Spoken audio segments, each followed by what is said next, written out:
There are so many reasons why this car, to me, does not make sense at the price point it's at.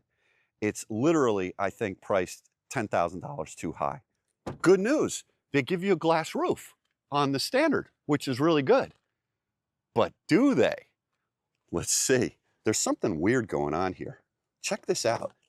You open this door in the rear, and it's got a cloth headliner. And the major elephant in the room with this vehicle is that this does not come with basic autopilot. This car, that's a huge miss. That's like two elephants in the room. Welcome to another episode of Out of Spec Dave, where today I find myself on Marco Island, Florida, and I've got an overnight from the good folks over at Fort Myers Tesla. Thank you so much, just a shout out to them. I've been looking forward to spending a little bit more time with the base model.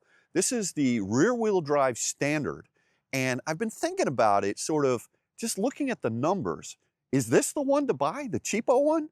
You know, because sometimes with cars, it makes sense to get the cheap one. It's kind of a badge of honor. I've been driving this thing around here in Florida all day yesterday and today, and you know what? Even at 6.8 seconds, 0 to 60, it's just something about the way they've tuned this vehicle and the start and stop. The way it drives is really good. But here's the thing. I think after sleeping on it and spending time and looking at all the different features this car has, this thing's overpriced by about $10,000. This is not the model to buy, in my opinion. And I'm going to take you through why I believe that's the case.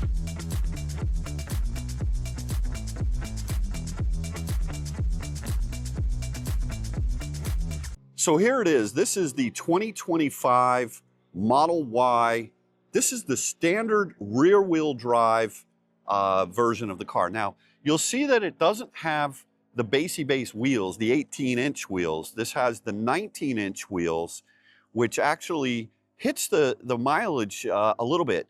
So this car is rated at 303 miles versus if you get the 18-inch wheels, which, by the way, I don't think look good at all. You got to pay $1,500 for these wheels, and you go 303 miles of range versus 321. This video is brought to you by 3W floor liners. Amazing floor liners. I have them in my Model 3. These are the ones that are made specifically for the Model Y refresh. You'll notice it has this metal plate here. And one thing is they're a nice soft rubber, so your shoes or your feet, they don't slide on these. And one thing that's great is these wash off so easily. I mean, check this out. Here we are at the RV site, and I've got the water hooked up, but if, let's say, I had spilled, I don't know, something on them, coffee or whatever, just go like this, and they just rinse off super easy. Starting from the front of the vehicle, you've got this one that goes in the frunk, these two that go into the driver's side and the passenger side, and I love this metal plate there. That looks really amazing on the driver's side. Then you've got rubber mat for the rear, rubber mat for all the way in the rear.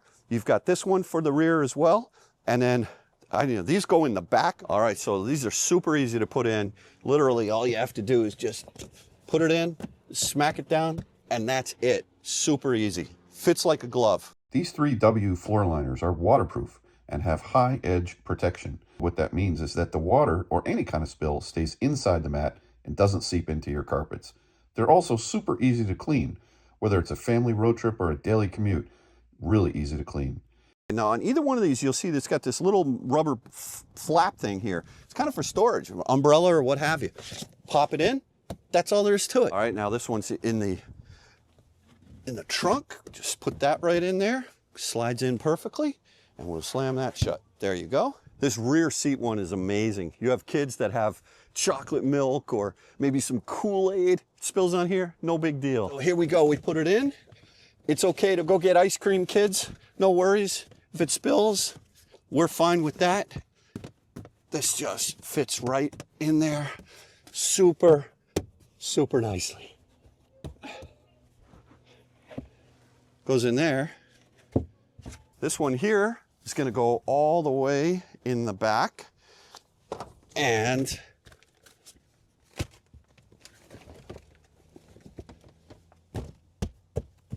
the Black Friday sale is officially on. Use code OutOfDaveBF and you'll get 35% off on the 3W website or $45 off on Amazon.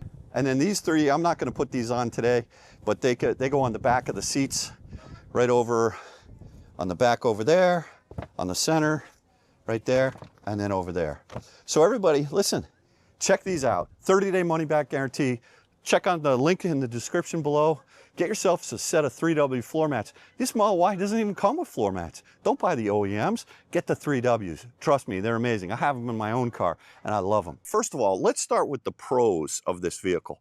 I think that unibrow sort of lucid, Hyundai-looking light bar, I don't like it. I really like this look. It's kind of more of a Model 3-esque look. But one thing you have to keep in mind is that when you jump up for the premium rear-wheel drive, that people are going to know that you went and got the cheapy one. And the question is that really the badge of honor you want to be driving around in? You'll see at the end of this video why my recommendation is to not buy this model. It's to actually, if you can afford the extra money, then go for the premium rear-wheel drive. And obviously, if you want to spend extra money for the all-wheel drive and the performance, go and do that. But we're talking about, you know, the frugal Model Y choice here. But the thing is that, you know, this exact vehicle right here has got so many differences and shortcomings, in my opinion. But the one thing I do like about this front end are these headlights. I think they look really good. You also have a different front bumper, which is very flush. Now, you have the I believe this has active dampers under there. Yeah, active dampers, and also a front camera. So this is a 60 kilowatt hour LFP pack. And one of the good things about the LFP pack is that you can charge it to 100% every day. But, you know, and I kind of like that. The other thing is you have sort of a little different curved glass back in here. It comes down and it goes over, a little dusty here. And I think this, you know, look, no big deal. I think this looks okay. I think the other looks okay as well. You also have a different rear treatment. There's kind of an interesting light bar on the premium, and the all-wheel drive and the performance is a little bit tweakier, nicer as well. But this doesn't look bad. I think you know, maybe just having it be this, I don't know if this is aluminum or steel or whatever it is. Maybe just listen. This car is all about cutting costs to make the case to bring a car under $40,000. But keep in mind that at $39,995 or whatever it is, you got to pay a $250 ordering fee and then $1,390 delivery. So guess what, folks? This is a $41,000+ car. It's not a $39,000 car. Now, something else to consider between this and, let's say, the premium: 125 miles an hour top speed. I mean, do you need to go faster than that? No. So no big deal there. 0 to 60 on this vehicle, the standard is, what is it, 6.8 seconds, 0 to 60, compared to, I think, 5.4 on the premium. But I gotta tell you, this thing does not feel slow. You would think, I mean, we've gotten crazy with the 0 to 60 stuff, and just drivability wise, no issues with the way this vehicle drives. Now, the suspension itself feels very soft to me. As a matter of fact, I was driving down the road on a little bit of a twisty. I was heading over to Goodland earlier, and the road is a little bit bumpy where I was, and I felt like I kind of bottomed out a little bit. It's almost as if they've made the suspension a little too plush. My understanding is there is a difference between this vehicle's suspension and the premium rear-wheel drive suspension, or the all-wheel drive. There's no active dampers, I believe, in this vehicle. But overall, it's very comfortable, really comfortable. Now, one thing that you'll notice on this vehicle is, if I open this up here, is there's no single pane, there's no double pane glass here. It's just single pane glass. But good news, they give you a glass roof on the standard, which is really good. But do they? Let's see. there's something weird going on here. Check this out. You open this door in the rear, and it's got a cloth headliner. And by the way, it's a light headliner. And that's strange to me. I mean, like, you go to all the trouble of putting a glass roof in the car, and then you don't let people actually see out the roof. Now, I would think there is a benefit to this. Now, one would think that the car would be not as quiet as the premium because you only have the single pane glass. But I'll tell you, I didn't think it was loud. I thought it was actually quieter. It's hard for me to, I didn't drive back to back, but it's possible that having this extra insulation in the roof there, maybe that's making it a little bit quieter, which is a plus. The other thing is that, especially down here in Florida with the hot sun, you know, you're gonna keep a lot more of the temperatures down, even though it's a black interior. You can only get black interior in this vehicle. You don't even have a choice in the seats. But keeping the temperatures is down. That's a good thing, right? But you know what? Let the glass roof shine through and give me a I don't know, like a roll-up cover or something that you can keep like with a metal backing to make it even cooler inside. So that's kind of a strange thing. The material choices that they're using, it's kind of like a good cop, bad cop thing. I don't mind this soft touch up in here and this textile that they're using here and over in here. So you can see in the premium, we got a nicer suede here, nicer soft materials down in here.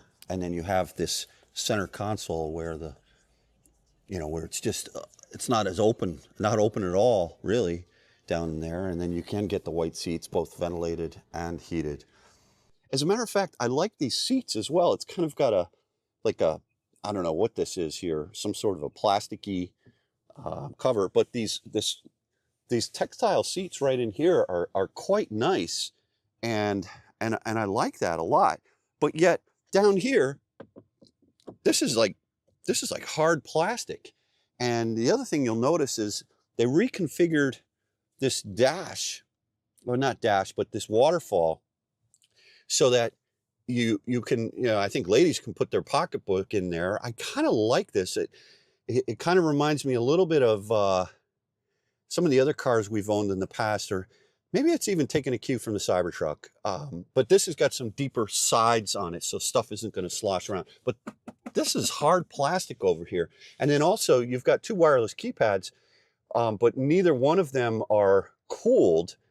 And what's interesting is when I'm sitting in there, now I'm 6'5", I can't see the top 1 inch of my cell phone, whereas on the standard Model Y, I get great visibility of my cell phone from where I sit. Now in the rear seat, let me just see something. You can recline the seat back a little bit, which is nice. You just have to pull this little lever there. That's fine. I don't dislike that. And again, I do like these textile combo seats.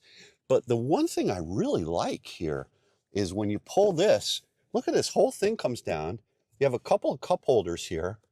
Oh, look at this. This is interesting. You got a headrest here. That's super cool. I'm gonna pull this forward. But what's really nice is you can now put a couple of skis through here, pass through, or long objects, 2x4s. And you got your cup holders right here. I like this implementation because in the regular Model Y, when you pull this thing down, like just this thing comes down right here. So I like that. That's good. What you don't have is a rear screen. And you know what? There's no pockets back in here either for I don't know, putting whatever you have in there. But there are a couple of manual vents here. I actually like the manual vents. That's good. One thing you do get with this standard rear-wheel drive model is a power rear lift gate, which is fine, and super deep pockets on either side over in there. I mean, it's a Y, you've seen it, and lots of storage down in there, and even up in here, extra storage over in there. So that's great.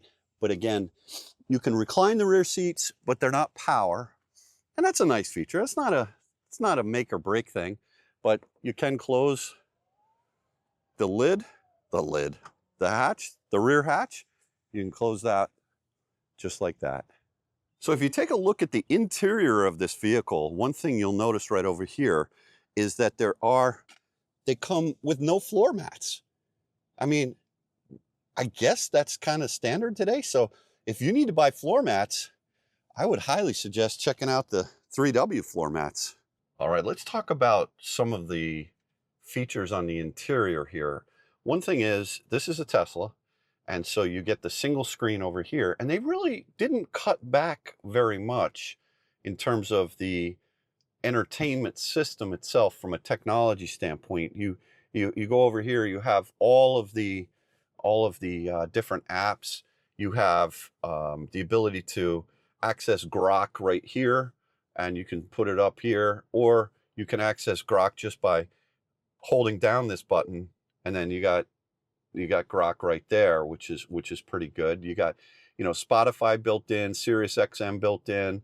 The backup camera is amazing in this vehicle. I mean, just you look at this, it's just incredible compared to many other vehicles that are out there.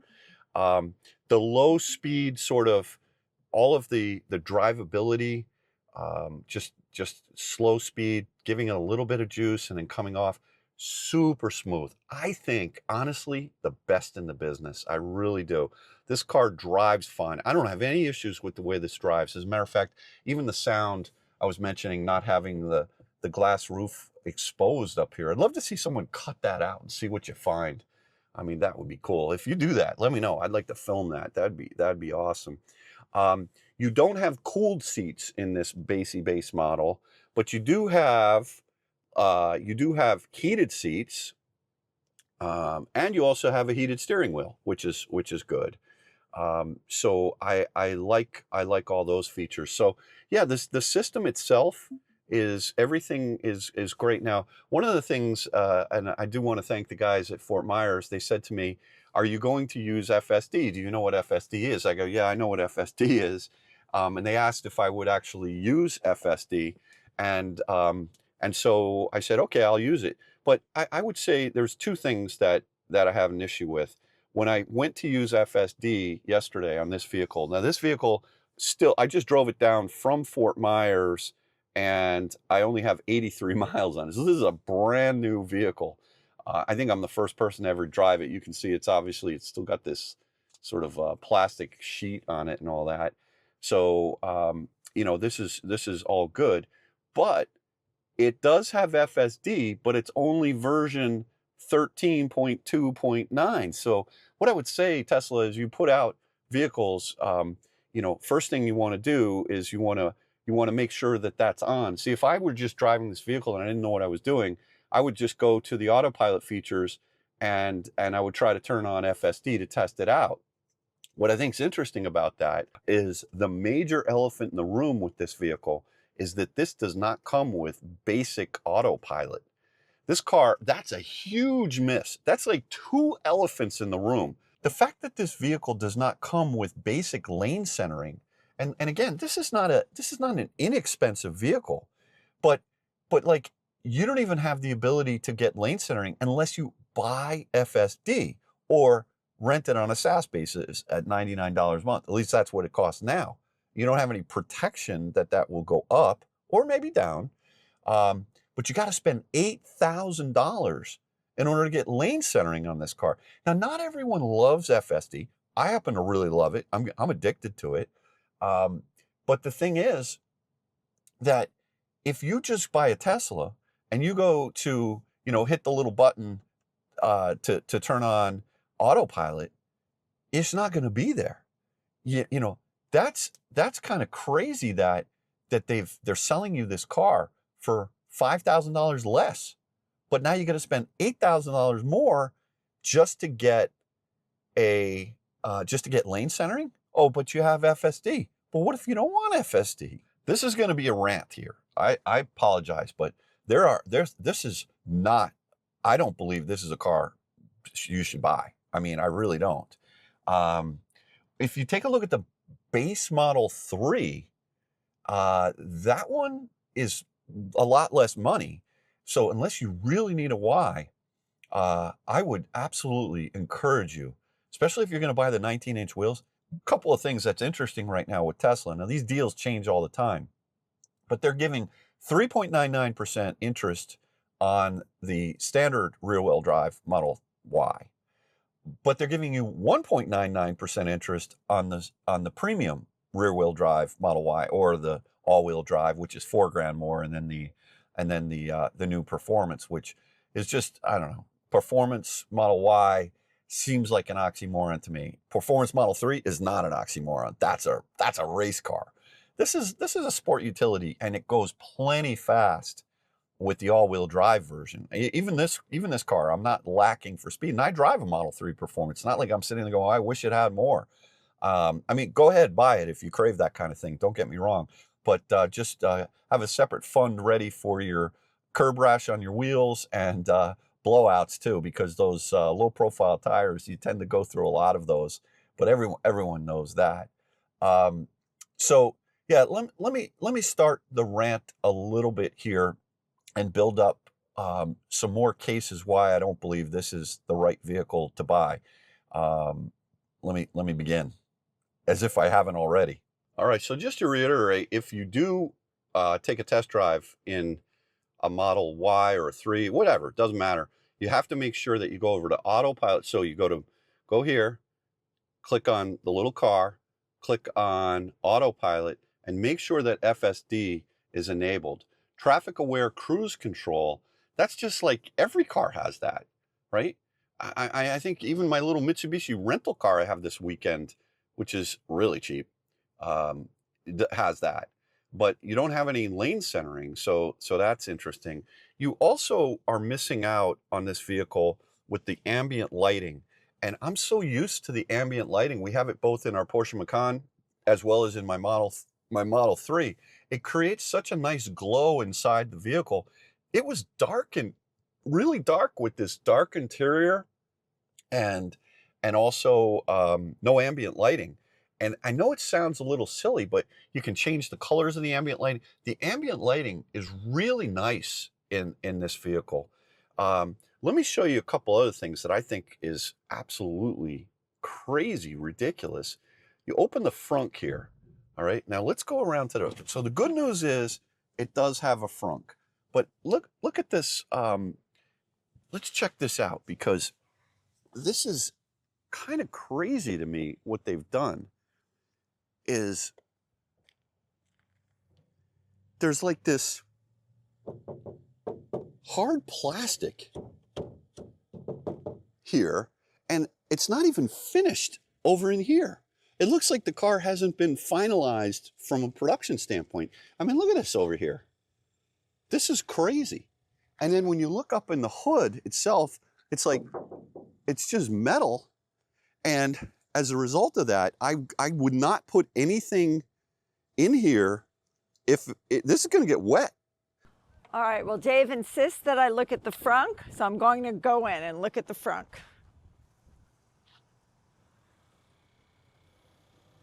What the heck is this? This looks so cheap. Ew, this looks really cheap. And like, what is this? I don't like it.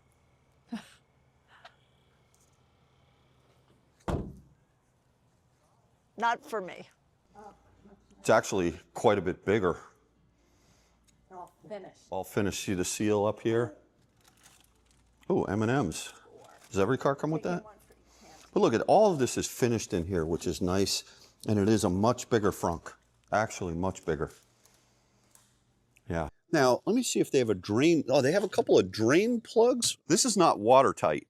So you're not putting anything of value up in here. Be really careful. The one benefit though, check this out. In order to shut the hood, you just go like that now. You know, normally you have to tell people put their hands on either side of the T or push it down, and it's always a pain if somebody's borrowing your car. But I mean, I guess that's the only benefit. But be careful with that frunk. That's weird. I mean, it does have a frunk, but it's not watertight.